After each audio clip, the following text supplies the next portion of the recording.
Point number 8.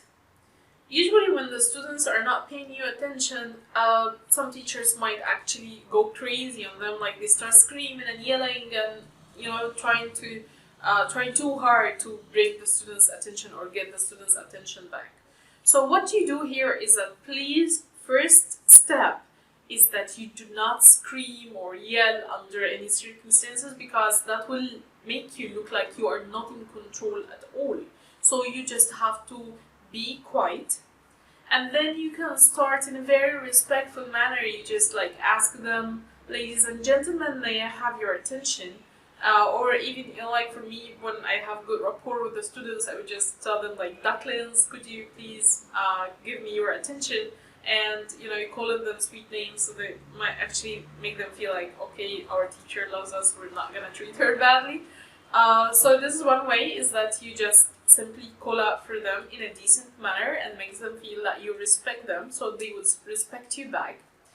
There are other ways that you can do, like agree with them. If I moved my keychain, they will just pay attention.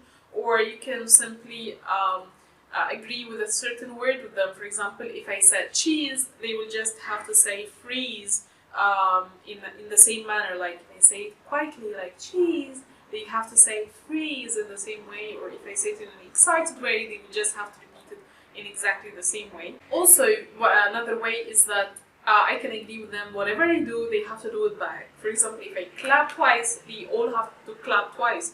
If I just, say anything or do any moves, stomp my feet, you laugh, cry, do whatever that I'm gonna do, they have to do it again exactly the same way. It will be fun. It will work especially with young people or children.